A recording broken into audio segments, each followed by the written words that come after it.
Toppers club IAS academy में सभी छात्र छात्राओं का स्वागत है। आज है 15 सितंबर और आज की प्रमुख खबरों की हम चर्चा करेंगे और उससे संबंधित क्विज को हल करेंगे। जैसा कि मेरा रोज का एक निवेदन रहता है कि अगर चैनल पर पहली बार आए हैं तो चैनल को सब्सक्राइब कीजिएगा और नोट्स जरूर बनाइएगा। चलते पहला प्रश्न क्या कह रहा है। पहला प्रश्न कह रहा है कि पीएम विश्वकर्मा नाम से एक नई योजना से संबंधित कथन पर विचार कीजिए। ध्यान रखिएगा, पीएम विश्वकर्मा जो योजना है बहुत हाईलाइट योजना है और सामाजिक न्याय जो कि संविधान की हमारी अवधारणा है उसको आगे बढ़ाते हुए जो वर्तमान सरकार है उसने विश्वकर्मा योजना शुरू की है। अब इसकी शुरुआत कब से है? इसकी शुरुआत 17 सितंबर 2023 को प्रधानमंत्री करेंगे। पहला कथन ये है।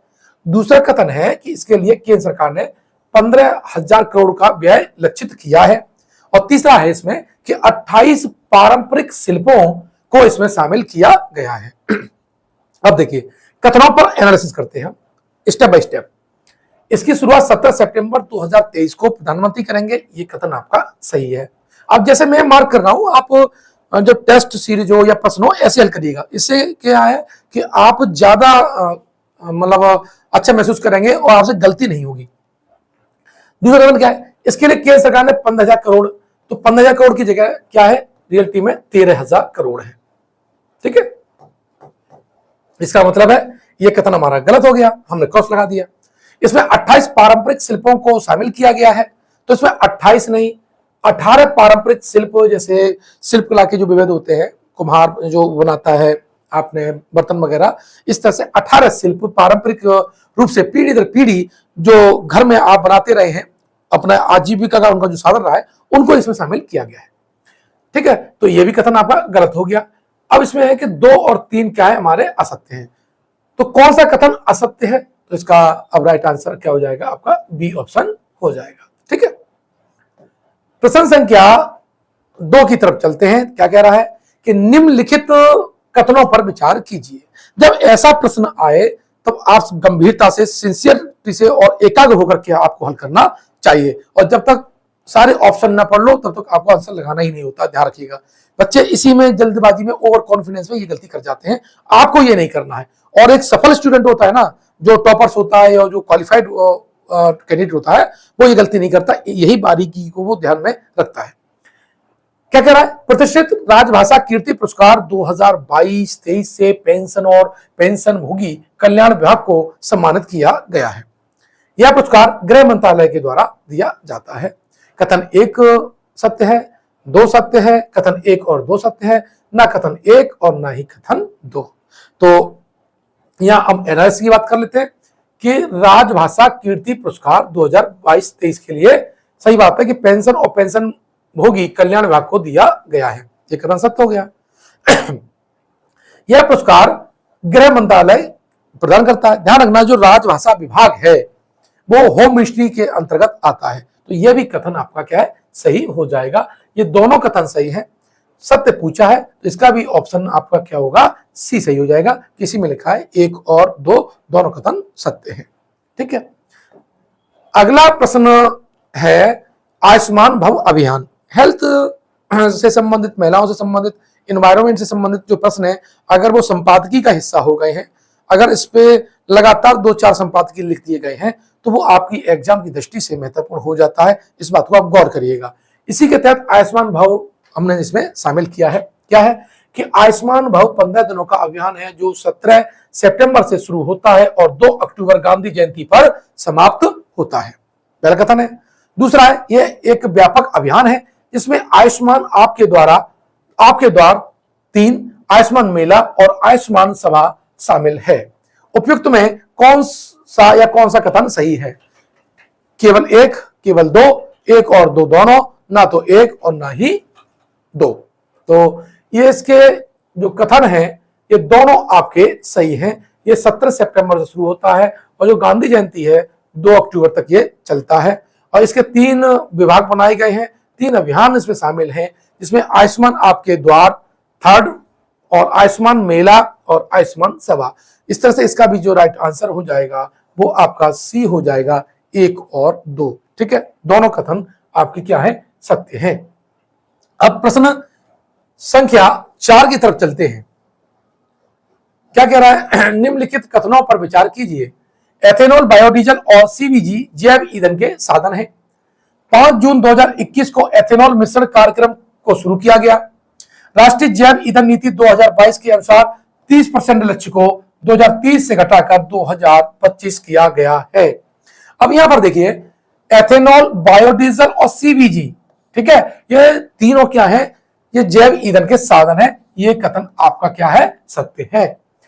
5 जून 2021 को जो एथेनॉल मिश्रण का जो योजना है वो सरकार ने शुरू की थी, ये भी कथन आपका सत्य हो गया।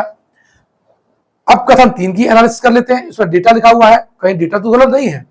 राष्ट्रीय जैव ईंधन नीति 2022 भी बात सही है कि राष्ट्रीय जैव ईंधन नीति 2018 में आई थी, लेकिन संशोधन 2022 में आया है। तो ये वाला जो सेक्शन है वो आपका करेक्ट है। अब यहां देखते हैं, 30% लक्ष्य को 2030 से घटाकर 2025 तक किया गया है। यहां पर जो 30% लक्ष्य है ये गलत है, ये 20% लक्ष्य है। और कोई सा भी एक डेटा अगर आपका गलत हो जाता है तो वो कथन आपका असत्य माना जाता है। इस तरह से कथन जो 3 है वो इस प्रश्न का असत्य है। यानी पूछा क्या है? कौन सा कथन सही है? तो 1 और 2, और 1 और 2 का है हमारा सी ऑप्शन में है। ठीक है बच्चों, इस तरह से आप पूरा एनालिसिस करेंगे, भरा एनालिसिस करेंगे। अगर डेटा दे रखा है तो आप एक अंडरलाइन करिएगा, समझिएगा और प्रश्न के ज्यादा से ज्यादा करीब पहुंचिएगा। ठीक, अब प्रश्न संख्या 5 की तरफ चलते हैं। तो क्या कहता है? अभी हाल ही में जलवायु परिवर्तन पर संयुक्त राष्ट्र फ्रेमवर्क अभिसमय द्वारा पहली ग्लोबल स्टॉकटेक सिंथेसिस रिपोर्ट जारी की गई है। इससे संबंधित कौन सा कथन सत्य नहीं है? यह रिपोर्ट कुल 18 प्रमुख निष्कर्ष प्रस्तुत करती है। कथन तो एक ही है। वर्ष 2030 तक वैश्विक ग्रीन हाउस गैस उत्सर्जन को 43% तक कम करने और वर्ष 2070 तक 60% तक कम करने की इसमें सिफारिश की गई है। तो ये पहला कथन तो सही है इसका कि 18 इसके प्रमुख निष्कर्ष होते हैं। 2030 तक वैश्विक ग्रीन हाउस गैस उत्सर्जन को 43% तक कम करने का, ये भी सही है। लेकिन 2070 में 60% तक कम करने की सिफारिश की गई है, ये गलत है। यहां पर 2035 है। तो ये कथन क्या होगा? दूसरा इसका रॉन्ग हो गया। पूछा क्या है कि उपयुक्त में से कौन सा कथन सही है?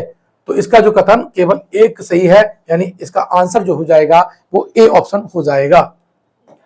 अब यहां पर प्रश्न संख्या 6 की तरफ चलते हैं। क्या कह रहा है प्रश्न संख्या 6 कि निम्नलिखित किस देश ने हाल ही में भारत के सर्वोच्च न्यायालय यानी सुप्रीम कोर्ट के साथ न्याय के सहयोग के लिए एक समझौता यानी मेमोरेंडम ऑफ अंडरस्टैंडिंग क्या है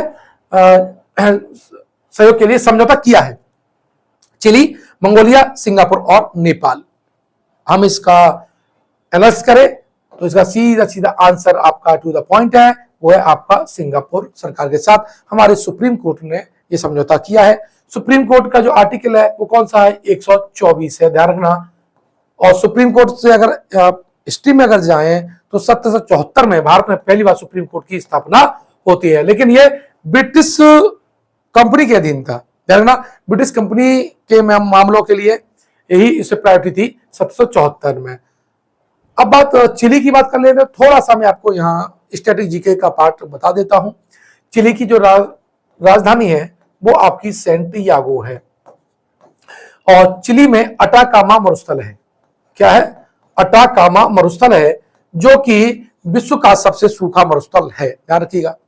साथ ही चिली में जो चिक्वामाटा है, चिक्वामाटा, चुक्की माता, कुछ भी लिख लेना, समझ लेना, बस भाषा का अंतर है। चिक्वामाटा जो है वो तांबे की विश्व की सबसे बड़ी खान है और कॉपर के उत्पादन में जो चिली है वो पहला स्थान रखता है। मंगोलिया की राजधानी आपकी उलान बटोर है। क्या है? उलान बटोर है और ये एशिया का लैंडलॉक्ड देश है और इसकी सीमा रूस और चाइना के साथ मिलती है। ठीक है, यहाँ की मंगोलिया की सबसे ज्यादा पूछी जाने वाली संसद है, उस संसद का जो नाम है वो है खुरल। क्या है? खुरल क्या है? यहाँ की संसद का नाम है और यहाँ पर ही गोबी का मरुस्थल है, जो कि अभी पीसीएस वाले एग्जाम में ये पूछा भी गया था।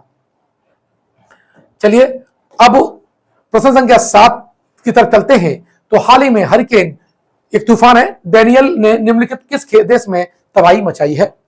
इसमें जिसमें लगभग 6,000 लोगों की मृत्यु होने की आशंका है।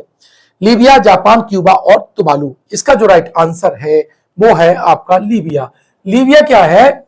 ये अफ्रीकन कंट्री है और अफ्रीकन कंट्री के साथ में ये भूमध्य सागर को टच करता है, तो ये भूमध्य सागरीय देश भी है और इसकी राजधानी जो है वो आपकी त्रिपोली है। और यहां पर अभी क्या है, हैवी बारिश हुई जिससे डैम टूट गया और बड़ी मात्रा में जनहानि हुई है। 6,000 का जो डेटा है, लेकिन ये डेटा बढ़ सकता है और 20 से 25,000 तक की इसके होने की संभावना है। यह प्रश्न आपको मेंस के लिए भी इंपॉर्टेंट हो जाएगा, क्योंकि एक उदाहरण है आपदा प्रबंधन के समक्ष कौन कौन सी चुनौतियां आती हैं, किस प्रकार की आपदा आती है तो उसे आगे कैसे निराकरण करेंगे, इससे आपका कंटेंट रिच होगा।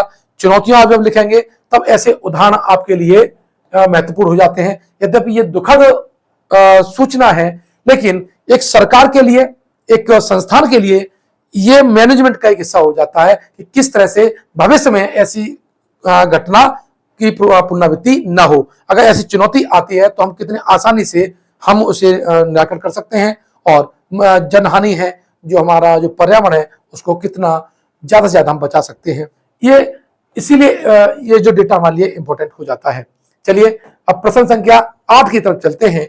इसमें क्या लिखा हुआ है? हाल ही में बांध सुरक्षा पर अंतर्राष्ट्रीय सम्मेलन निम्नलिखित किस शहर में आयोजित किया गया? यह प्रश्न गलत होने का संभावना थी, क्योंकि इसमें लखनऊ, एर्नाकुलम, जयपुर और पूना दे रखा है और कोई भी ये बड़े बांध वाला शहर नहीं है। ठीक, तो और इसका जो राइट आंसर है वो आपका सी ऑप्शन है, जयपुर। और कोई भी राजस्थान के नाम से बांध सम्मेलन नहीं लगाएगा, तो ये प्रश्न आपसे गलत हो सकता था। चलिए अब बात कर लेते हैं इनमें अन्य से क्या क्या पूछा जा सकता है। लखनऊ किसकी राजधानी है? ये उत्तर प्रदेश की राजधानी है, लेकिन यह पूछ सकता है आपसे डीएनए बैंक। डीएनए बैंक कहां पर है? तो वो आप आंसर लगा देंगे लखनऊ। लखनऊ में क्या है?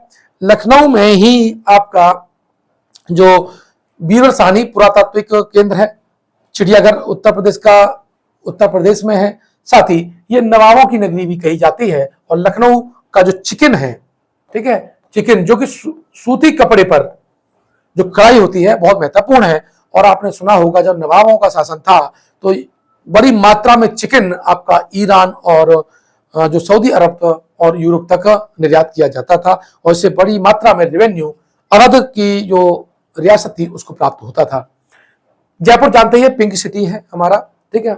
और पूना की बात करें तो अगर ये प्रश्न पूछा जाए कि आधुनिक काल में विद्वानों की नगरी किसे कहा जाता है तो उसका आंसर आपका पूना माना जाता है।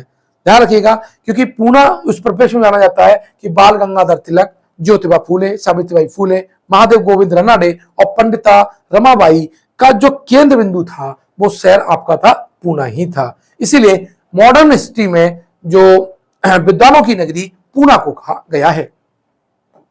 प्रश्न संख्या 9 की तरफ चलते हैं तो देखते हैं कि प्रत्येक वर्ष 15 सितंबर को निम्नलिखित में किसके सम्मान और स्मृति में अभियंता दिवस या इंजीनियर्स डे मनाया जाता है? S Ramanujan, CV Raman, M Visvesvaraya, H J Bhabha. इसका जो राइट आंसर है वो है आपका एम विश्वेश्वरैया, यानी ऑप्शन सी इसका आपका ठीक है। इनके स्मृति दिवस में क्या है? इंजीनियर्स डे मनाया जाता है। खासकर ये इनकी जो मैकेनिकल की जो थ्योरी थी, रेलवे की जो थ्योरी थी वो बहुत महत्वपूर्ण थी। प्रश्न संख्या 10 की तरफ बढ़ते हैं तो देखते हैं कि हाल ही में निम्नलिखित किस रेलवे स्टेशन का नाम बदलकर शहीद captain Tushar Mahajan railway station रखा गया है? Kalyan railway station, Udhampur railway station, Mughalsarai railway station और इटारसी रेलवे स्टेशन। इसका जो राइट आंसर है वो है B option, Udhampur railway station. ठीक है बच्चों, मुझे आशा है कि आप इस क्लास का आनंद ले रहे होंगे, नोट्स प्रॉपर वे में बना रहे होंगे और प्रतिदिन नोट्स आपको बनाना भी चाहिए। करंट अफेयर्स का यही सिलसिला है, उसे याद करने के लिए आपको 1 घंटा आप अखबार पढ़िएगा। बाकी हम सारे अखबारों का निचोड़ आपको दे ही देते हैं और आपको मन लगता है कि इसके अलावा पढ़ना है तो आप कुछ भी पढ़ सकते हैं। लेकिन नियमित रूप से आप हमारी वीडियो देखते रहेंगे तो आपके सारे सेक्शन कवर हो जाएंगे, क्योंकि हम इसमें पीआईबी का भी डेटा डालते हैं, सरकारी वेबसाइट का डेटा डालते हैं और अखबारों से जो भी सुर्खियां होती हैं उसको हम शामिल करते हैं। तो विशेषकर संपादकीय कौन सा? आपका अमर उजाला का, दैनिक जागरण का और जनसत्ता और बिजनेस स्टैंडर्ड, 4 को हम संपादकीय एनालिसिस करने के बाद इसमें क्या है, प्रश्न को शामिल करते हैं। तो ये मानिए आप एक ही वीडियो में बहुत बड़ी मात्रा में डेटा पा जाते हैं। ठीक है, तो मुझे लगता है कि ये आपके लिए भी अच्छा रहेगा, हमारे लिए भी अच्छा रहेगा।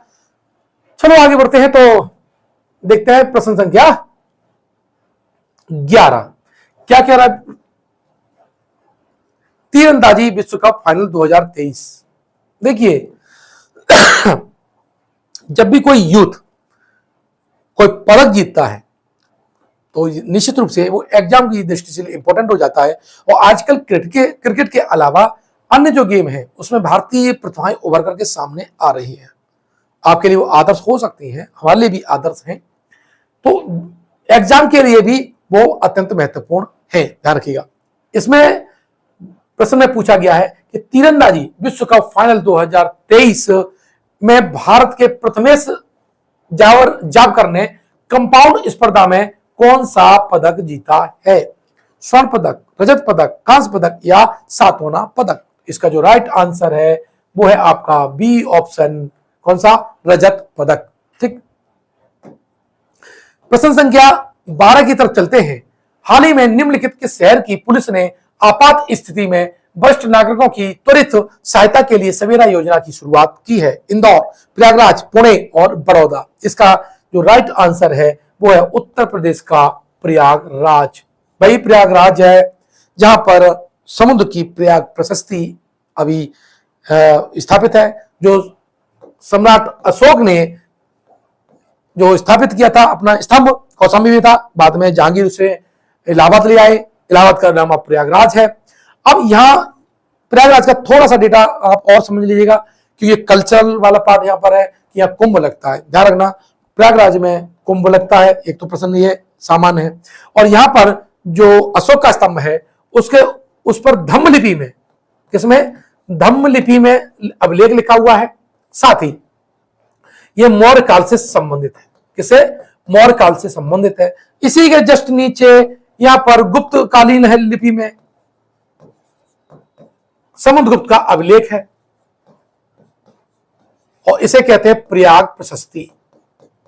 क्या बोलते हैं, प्रयाग प्रशस्ति। और इसी के जस्ट नीचे जहांगीर का लेख है और जहांगीर ने इसमें किसका नाम और लिखवाया है, इसमें लिखवाया है अकबर का नाम और बीरबल का नाम। तो ध्यान रखना, इसमें 3 लिपियों का उल्लेख है। एक तो फारसी लिपि का उल्लेख है, गुप्त लिपि का उल्लेख है और ये धम्म लिपि का उल्लेख है।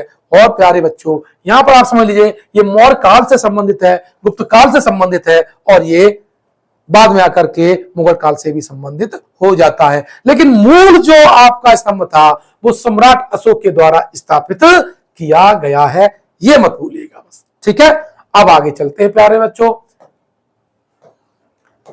प्रश्न संख्या 13 की तरफ चलते हैं। तो इंडियन ग्रैंड प्रिक्स 5 एथलेटिक्स 2023 यानी इंडियन ग्रैंड प्रिक्स में स्वर्ण पदक जीतने वाले भारत के किशोर जैना का संबंध किस खेल से है। भाला फेंक, तीरंदाजी, राइफल शूटिंग और तैराकी। तो प्यारे बच्चों मैं बता दूं कि जब से भाला फेंक में हमने स्वर्ण पदक जीता है तो हमारी नई प्रतिभाएं भी इसमें सामने आने लगी हैं। बस आपको आज कमेंट बॉक्स में ये बताना है कि वो महान युवा शख्सियत कौन सी है जिसने ओलंपिक में भारत के लिए भाला फेंक में स्वर्ण पदक जीता है। उसका कमेंट बॉक्स में नाम आप बताइएगा। अगर उस शख्स का नाम, उस व्यक्ति का नाम अगर आपको नहीं लिखा है तो आपकी तैयारी में कोई ना कोई तो कमी है, आपकी यूथ के प्रति निष्ठा में कुछ ना कुछ तो कमी है। तो आशा है आपके अंदर ये कमी नहीं होगी। आप कमेंट बॉक्स में इसका आंसर जरूर देंगे, क्योंकि हमारे जो भी छात्र वीडियो देखते हैं उसे ये जो प्रश्न मैंने पूछा है उसका आंसर जरूर होगा। इसमें भाला फेंक आंसर है, जैवलिन थ्रो में आंसर है, यानी ऑप्शन जो ए है इसका राइट आंसर है। ठीक है, प्रश्न संख्या 14 की तरफ चलते हैं। निम्नलिखित किस राज्य की सरकार ने सभी तरह के पटाखों के निर्माण, भंडारण, ऑनलाइन ऑफलाइन बिक्री और जलाने पर पूर्ण प्रतिबंध लगा दिया है। महाराष्ट्र, दिल्ली, तमिलनाडु और गुजरात। ये देखिए इन्वायरमेंट के लिए बहुत ज्यादा दिल्ली में हल्ला मचता है। दीपावली के समय वहां धुंध छप जाती है, धुंध से पूरा 4 से 5 दिन घिरी रहती है दिल्ली। तो इस बार जो केजरीवाल है सॉरी, तो उन्होंने इस पर पूरी तरह से रोक लगा दी है। ठीक है, इसका जो राइट आंसर है वो है आपका बी ऑप्शन। अब प्रश्न संख्या 15 की तरफ चलते हैं और आखिरी प्रश्न है, इसी के साथ मैं अपनी क्लास को ऑफ करूंगा। भारत ड्रोन शक्ति 2023 का आयोजन किस शहर में किया जाएगा? ऐसे भी ड्रोन को लेकर के, टेक्नोलॉजी को लेकर के, कंपनी को लेकर के बहुत ज्यादा चर्चाएं रहती हैं और ये प्रश्न पूछे भी जा सकते हैं। बेंगलुरु, मुंबई, गाजियाबाद और जयपुर। इसका जो राइट आंसर है वो है आपका गाजियाबाद। उत्तर प्रदेश की जीके के लिए भी इंपॉर्टेंट है, उसके उत्तर प्रदेश के करंट के लिए भी बहुत महत्वपूर्ण हो जाता है। चलिए अब आपके कुछ फायदे के लिए बात कर लेता हूं कि हमारे यहाँ मोबाइल एप्लीकेशन पर सारे बैच जो यूपीएससी का जो तैयारी करते हैं सिविल सर्विसेज की, वो 2024 के लिए बैच स्टार्ट हो चुका है। पीसीएस 2024 के लिए फाउंडेशन बैच स्टार्ट हो चुका है। आरओ और एआरओ का जो एग्जाम है 2023 उसका भी स्टार्ट हो चुका है। बीओ एग्जाम रनिंग है। अपर निजी सहायक सचिव परीक्षा के लिए सारा डेटा उस पर उपलब्ध हो गया है। अगर आप इन परीक्षाओं में शामिल होना चाहते हैं तो हमारे ऐप पर जाकर के यानी प्ले स्टोर से जाएंगे, toppers club IAS academy download करेंगे और वहां से आप इन कोर्स को देख सकते हैं। पहले डेमो वीडियो देख लीजिएगा, अब आप सेटिस्फाइड हो जाएं तभी आप उसे परचेज कीजिएगा। कोई भी दिक्कत आती है तो हमारे जो 2 नंबर है 8604987816 और दूसरा है 6307494707, इस पर आप संपर्क कर सकते हैं। आपने इतना कीमती अपना बहुमूल्य समय दिया, बहुत बहुत उसके लिए धन्यवाद। मिलते हैं नेक्स्ट वीडियो में।